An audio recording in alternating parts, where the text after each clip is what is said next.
안녕하세요. 지난 시간부터 예레미야에 있는 정보와 그리고 다니엘, 에스겔에 있는 실제 역사 정보들을 찾아 연결하여 왕정 시대에 포로 시대를 붙이는 작업을 하고 있습니다. 포로 시대를 이해하려면 다니엘, 에스겔의 정보로만은 안 되고요. 예레미야의 예루살렘 정황을 같이 봐야 비로소 포로 시대가 이해된다고 했어요. 포로 시대의 시작은 BC 605년 다니엘이 포로로 잡혀가는 여호야김 4년이기 때문에 여호야김 4년 때부터 어떠한 일들이 있었는지 예레미야서에서 찾아 정리했습니다. 열왕기 하에는 없는 정보가 예레미야서에 있었어요. 여호야김 4년에 느부갓네살이 1차 침공하여 다니엘이 포로로 잡혀간 뒤에 예레미야는 하나님께 명령을 받았습니다. 요시야 왕 때로부터 지금까지 하나님께서 하신 말씀들을 두루마리에 기록하라는 명령이었는데요. 이 두루마리를 여호야김 왕이 불에 태웠습니다. 그래서 이 일로 여호야김, 그의 비참한 죽음을 예레미야가 예언하는 두루마리 사건이 있었고요. 이때 하박국 선지자도 등장하여 같이 활동했습니다. 이러한 일이 있을 때 저쪽 바벨론에서는 즉 여호야김 4, 5년경이죠. 포로로 잡혀갔던 다니엘이요. 느부갓네살의 신상 꿈을 해석하며 유명해졌습니다. 자, 이러한 일이 있은 뒤 다시 예루살렘이에요. 예루살렘에 있는 여호야김은 바벨론을 배반하게 됩니다. 자, 그래서 느부갓네살이 보낸 주변국의 특공대에 의해 사망하게 되죠. 백성들은 그의 아들 여호야긴을 왕으로 세웠지만 BC 597년에 느부갓네살이 이번엔 2차 침공에서 여호야긴 대신에 시드기야를 왕으로 세워놓고 여호야긴은 포로로 잡아가는데 이때 에스겔도 같이 잡혀갑니다. 여호야긴과 그의 어머니, 그리고 10,000명이나 되는 사람들, 성전 보물들과 함께 잡혀갈 때 에스겔도 같이 간 거예요. 시드기야는 유다의 마지막 왕인데 이때에 있었던 중요한 정보들이 열왕기 하가 아닌 예레미야서에 많이 있습니다. 그래서 열왕기 하에 있는 시드기야 왕 이야기에 예레미야에 있는 시드기야 왕 때의 일을 찾아내 붙이고 동시에 무대 B, 바벨론에서 있었던 일들을 붙여 연결하면 포로 시대가 뭐 어쨌다는 건지 입체적으로 한눈에 보이게 되는 거예요. BC 597년에 에스겔이 바벨론으로 잡혀갔다 했죠. 그 정보가 에스겔 1장 2절에 있습니다. 여호야긴 왕이 사로잡힌 지 5년 그달 초다세라. 그발 강가에 있던 에스겔에게 하나님의 환상이 보이시는 때이거든요. 근데 그때가 잡혀온 지 5년이 되는 해라는 거예요. 자, 지난 시간 어제는 여호야김 4년 때부터 있었던 일을 정리했죠. 오늘은 무대 A, 시드기야 왕 때 있었던 일을 정리하겠습니다. 무대 A, 예루살렘의 마지막 왕 시드기야 때는 어떠한 일들이 있었나? 자, 예레미야서에서 찾으면 되죠. 예레미야 29장에 이때 일이 있습니다. 예레미야는 바벨론에 잡혀가 있는 왕족들과 포로 리더들에게 편지를 보내는데요. 그곳에서 잘 정착하고 있으라고 해요. 예루살렘에 있는 예레미야가 바벨론 포로들에게 편지를 쓴 거죠. 29장 5절 이하를 보면 너희는 집을 짓고 거기에 살며 텃밭을 만들어 그 열매를 먹으라. 그리고 결혼하여 자녀를 낳고 그 자녀들도 또 결혼하게 하여 또 자녀를 낳아 번성하게 해라. 그리고 너희는 사로잡혀가게 된 그 성읍의 평안을 여호와께 기도해라. 그러면 성읍이 평안함으로 너희도 평안하게 될 것이다. 걱정하지 말고 잘 정착하라는 거죠. 그리고 너희 중에 있는 거짓 선지자들과 점쟁이들에게 미혹되지 말고 너희가 꾼 꿈도 거짓 듣고 믿지 말아라.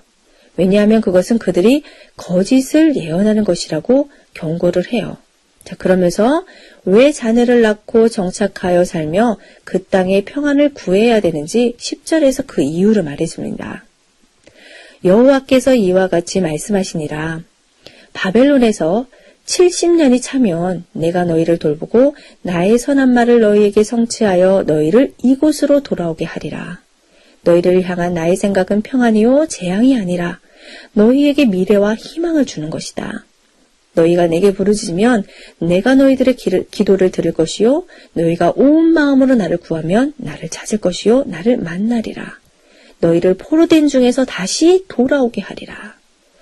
자, 이렇게 예레미야는 70년은 기다려야 한다는 편지를 써요. 자, 이런 공적인 편지를 쓰면서요. 그리고 같이 바벨론 포로들 가운데 있는 거짓 예언자 두 사람을 구체적으로 언급을 합니다. 자, 그들이 거짓 예언하고 이웃의 아내를 간음한 사실을 폭로하며 그들에게 임할 하나님의 심판을 말을 해요. 자, 예루살렘에 있는 예레미야를 통해서 바벨론의 거짓 선지자들이 어떻게 하고 있는지 정확히 알고 계심을 말씀하시는 겁니다. 자, 이 편지를 포로들이 읽고 깜짝 놀랐겠죠. 그러니까 바벨론의 포로 공동체는 아, 그래, 우리는 지금 벌 받고 있는 중이야. 그런데 달게 받자. 그런데 벌로 끝나는 게 아니라 다시 용서해 주신다잖아. 돌아오게 해 주신다잖아. 그러니 지금은 우리가 포로로 잡혀와 있지만 예레미야 말대로 70년이 지나면 예루살렘 본국으로 돌아갈 수 있을 거야. 여기서 편안하게 살 수 있도록 보장해 주신다니 하나님을 믿고 기다리자. 이래야 하잖아요. 그쵸? 그런데 그게 아니라요. 하나님 안 믿는 애국심에 불타는 리더들 그룹에서 사건을 터뜨립니다. 포로 공동체에서 리더격인 스마야라는 사람이요. 이 예레미야의 편지를 보고 화가 머리끝까지 나서 예루살렘으로 다시 편지를 써요. 예루살렘의 제사장들에게 편지를 썼는데 내용은 이렇습니다. 당신들 제사장으로서 저 예레미야 같이 예언자 노릇하는 미친 자들을 다 붙잡아 목에 칼을 씌우겠다고 정색을 발표하더니 도대체 어떻게 된 거요? 아직도 70년을 운운하고 있는데도 가만 놔두다니 당신네들 지금 뭐 하는 거요? 예레미야가 뭐하라고 편지 쓴 줄 아오? 우리 보고 아예 여기 바벨론에서 집 짓고 가수원 만들고 농사 지으라고 하는데 이거 계속 여기서 살라는 뜻 아니요? 아니 이럴 수 있는 거요? 라고 하면서 예레미야를 잡아 죽이라고 압력을 넣습니다. 자, 이 스마야의 편지를 예레미야도 들은 후에 예레미야가 예언을 해요. 스마야와 그 자손들 중 살아남을 자손이 하나도 없을 것이라고요. 자, 이 모든 이야기가 29장에 나오는 겁니다. 이어 30장, 31장에서도 반드시 포로들은 돌아오게 될 것이다. 회복시킨다는 약속과 위로의 메시지들이 이어집니다. 자, 이렇게 무대 A와 무대 B가 교류하고 있는 중이에요. 그런 다음 무대 A 예루살렘에서는 반바벨론 나라들이 연합회의를 하는 등 반바벨론 운동이 심하게 일어납니다. 27장인데요. 자, 방금 우리 29장에서 31장 보다가 거꾸로 갔죠. 예레미야는 연대기적으로 기록되지 않았다고 했어요. 주제, 설교 중심으로 구분해 기록되었기 때문에 그랬던 거 기억나시죠? 시간이 흐르면서 시드기야는 바벨론의 70년 동안 지배를 받는다는 사실을 받아들이지 않겠다고 결심을 합니다. 예레미야가 편지를 바벨론에 전할 때는 그래도 막 여호야긴 왕이 포로로 떠난 때이고 느부갓네살이 자기를 왕으로 세워놓았으니 그때는 당연히 친바벨론 입장일 수밖에 없는 거거든요. 그런데 시간이 지나면서 주변의 다른 예언자들이나 정치인들이 계속 반바벨론 정책 쪽으로 밀고 나가자 시드기야도 반바벨론으로 기운 것입니다. 그러다가 시드기야는 예루살렘에서 국제회의를 하려고 사절단들을 소집합니다. 그러니까 마치 오늘날로 말하면 컨벤션 센터 같은 데서 국제회의를 하듯이 말이에요. 에돔, 모압, 암몬, 수돈, 두로, 시돈의 왕들이 보낸 사절단들이 시드기야 왕을 만나려고 왔습니다. 그런데 바로 이 사람들 앞에 예레미야가 목에 포로들이나 죄수가 쓰는 멍에를 메고 나타난 거예요. 행동 예언이죠. 자, 너희들이 아무리 국제회의를 이렇게 모여서 해봤자 소용없다. 결국 요 모양 요 꼴이 될 것이다라는 거예요. 바벨론이 결국 모든 나라들을 제압하고 백성들은 이런 모습으로 포로로 잡혀가게 될 것을 예레미야가 행동으로 보여준 것입니다.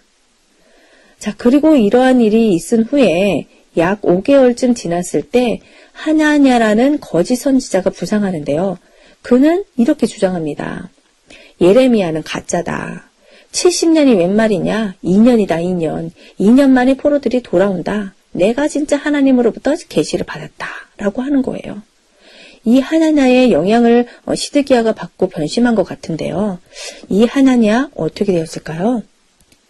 거짓 예언하다가 벌받아 그 해에 죽었습니다. 자, 이런 일을 당하면 예레미야의 말이 맞구나. 예레미야의 예언에 귀 기울여야 하는데 아무리 이런 일들이 일어나도 하나님과 예레미야를 믿지 않았어요. 자, 무대 A 예루살렘에서 이러한 일들이 있을 때 저 무대 B 바벨론에서는 지금 어떠한 일들이 있을까요? 내일 살펴보겠습니다.